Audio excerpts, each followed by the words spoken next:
Isso para uma corporation acaba sendo muito ruim, né? Porque você tem diversos investidores que perderam muito dinheiro no case. A gente viu recentemente também que você estava disputando para entrar no conselho da IRB, Sim. não é isso? Conta um pouquinho pra gente e o que aconteceu nesse resultado e se mudou algo o pensamento de vocês quanto aos investimentos da IRB. Sim.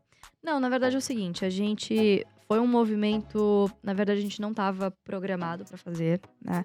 A gente estava conversando com a companhia sobre a possibilidade de fazermos um candidato no ano que vem, né? Não é que você não é levado a sério, mas a empresa está passando por algumas dificuldades lá dentro e de vez em quando você precisa parar para olhar para dentro para depois conseguir responder os seus investidores, né?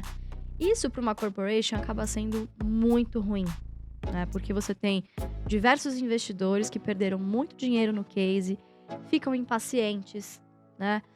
Descontentes, acabam saindo da ação com prejuízo gigantesco, a empresa não consegue dar guidance nesse momento. Então, qual foi a nossa ideia naquele momento? Poxa, vocês estão indignados com o que aconteceu na empresa?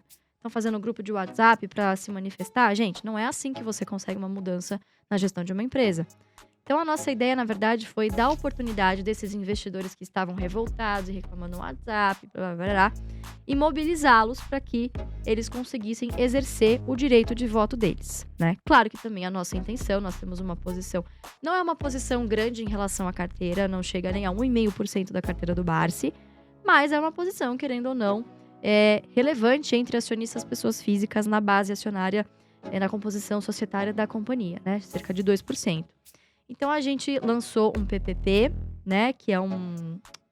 Gente, agora me falta... pedido público de procuração. E disponibilizamos advogados, né, para que essas pessoas votassem via procuração da maneira que bem entenderem. Claro que a nossa intenção com isso é, olha, a gente tem aqui uma chapa apresentando para vocês, que era composta por um candidato que não poderia ser retirado da chapa, que ele representava as Golden Shares, né, do governo. O Valmir Rossi, que hoje ele é meu suplente do Banco Santander, ele é um cara muito experiente no setor de seguros, ele já foi presidente do Conselho Fiscal de BB Seguridade, já trabalhou em grandes bancos, então ele conseguiria fazer uma conversa legal lá com a composição acionária atual da companhia. E eu que estaria mais representando realmente os interesses dos minoritários. Nós temos posição. E não existe boa governança numa corporation se todos os seus sócios não estiverem alinhados no mesmo propósito. Com certeza. Então, a nossa ideia era realmente passar uma mensagem para a administração. Olha, nós estamos aqui, nós estamos à disposição. Isso aqui não é uma tentativa de fazer uma revolução aí dentro, mudar tudo. Não, é a gente somar e mostrar para o mercado, dar uma sinalização para o mercado de que, olha, tem gente interessada, tem gente aqui com postura de dono, apesar da empresa não ter um dono definido. Todos nós somos pequenos donos desse negócio e a gente quer erguer esse negócio. Essa era a mensagem que a gente queria passar para o mercado, né? E olha, mesmo não tendo sido eleita, eu acho que foi uma mensagem positiva. A gente conseguiu juntar, foi o maior PPP da história do mercado de capitais, 104 milhões de ações. Nossa. Isso representa cerca de 8% da base acionária votante da companhia, né? Então, assim, E foi um mostrou que vocês movimento... estão de olho também, né? Opa, Claro nós que estamos a de olho no que vocês estão gente fazendo. tá Sem dúvida. vigilante. Precisa melhorar. Isso de colocar um grupo de WhatsApp, isso realmente é muito delicado. Foi o que a Luísa falou. Não se muda uma gestão, uma opinião, Perfeito. né? O futuro de uma empresa fazendo isso. Então, realmente, tem que ter um consenso. Agora, Felipe, o que você acha que a gente pode esperar dessa ação da IRB, ou do IRB, né? Cada um fala de um jeito. Da IRB, do IRB, mas tanto faz, para os próximos meses, próximos anos. Bom, eu falo do IRB, né? O Instituto de Resseguros. Eu falo do IRB, mas eu escuto o pessoal eu falar também já da ouvi IRB, não muito tem da problema. O importante Enfim, a estamos IRB falando da é mesma só pros coisa. da íntimos. mesma empresa. Olha, eu acho que assim, como toda empresa que passa por um turnaround, e eu acho que o IRB, podemos até falar depois um pouquinho do caso da Oi, né? Mas o IRB e a Oi, eu acho que eles se assemelham em muitos aspectos, não do ponto de vista De dívida. de como chegou a empresa, de balanço, nem nada, mas da paixão à flor da pele, né? Sócios torcedores, Do né? sócio torcedor que ele traz, né? Aquele ímpeto das pessoas. Poxa, eu vou ficar milionário investindo no IRB, eu vou multiplicar meu capital por não sei quanto. E assim, como todo processo de turnaround, é um processo complexo, né? Então, assim, os desmandos que aconteceram lá dentro foram algo extremamente grave. Vocês se lembram? Foram um caso de polícia mesmo, né? Sim. Então, assim, toda aquela história de balanços que não refletiam a realidade, aquele Fraude papo contábil, do né? Warren Buffett investindo na empresa quando não tinha nada daquilo, da Berkshire. Então, assim, a empresa, ela vem fazendo melhorias progressivas, mas é algo que leva tempo. Então, na minha visão, na minha humilde visão, até porque eu não acompanho o caso do IRB tão de perto, mas, assim, eu acredito que a empresa está indo no rumo certo. A gente vê, por exemplo, toda a gestão do Antônio Cássio à frente do Conselho de Administração, mudanças de executivos que foram muito positivas, algumas melhoras em balanço que o IRB já veio apresentando nos últimos trimestres, exercícios que foram positivas também, mas é algo que vai levar um tempo ainda. Eu acredito que vai dar certo, mas tá no caminho certo.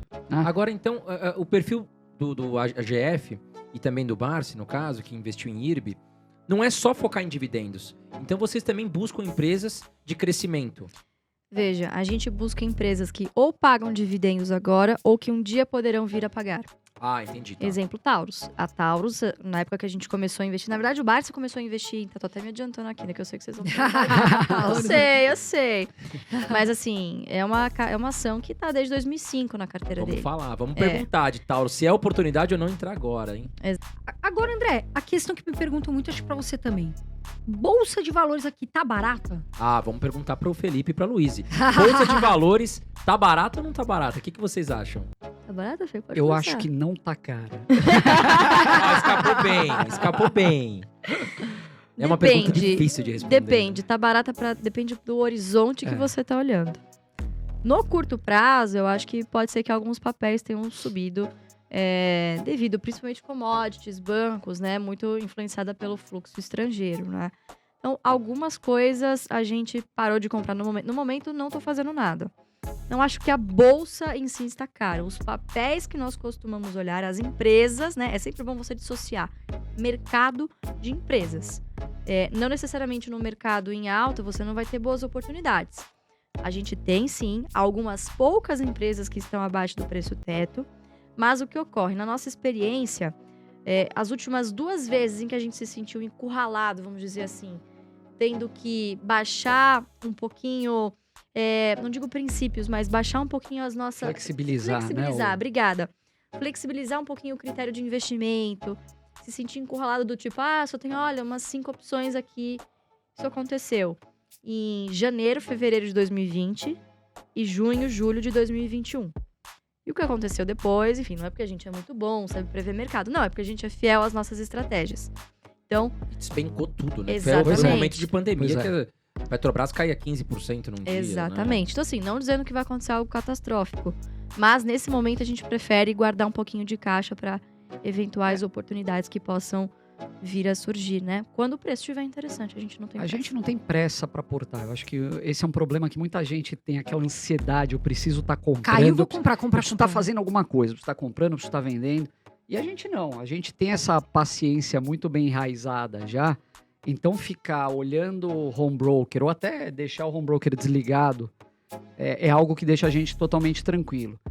E outra coisa também é que é muito importante você analisar friamente o que está na composição do índice, né? Porque essa subida recente, ela teve um driver muito grande de commodities e setor financeiro, o B3 inclusive, subiu bem.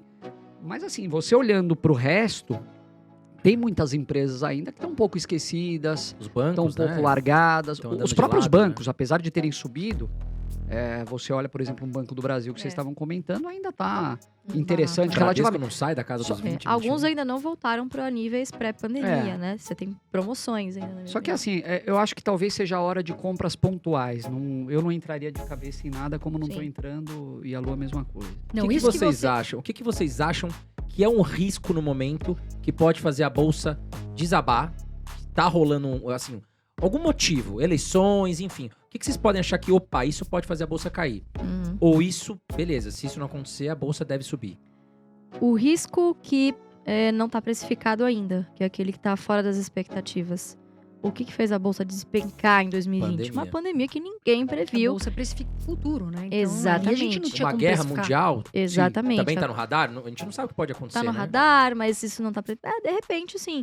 Mas eu acredito que é algum motivo, alguma coisa que a gente não tá olhando e que pode pegar todos de surpresa. E aí, sim, isso faz preço. De novo, se tá rolando alguma narrativa muito forte no mercado, pode ter certeza que isso não vai se concretizar.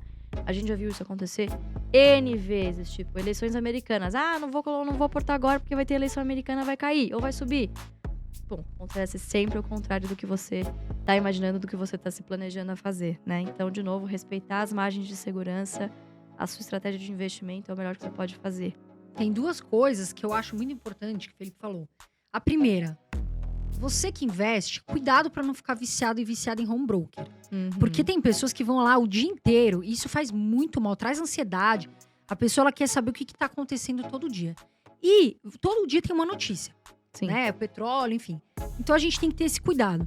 E o segundo é você dormir em paz, né? Chegou em casa com a família, deixa um pouquinho o celular lá de lado, dá atenção, porque não vai assim ter um grande milagre você ficar à noite ali olhando, e isso vai te trazer muita ansiedade.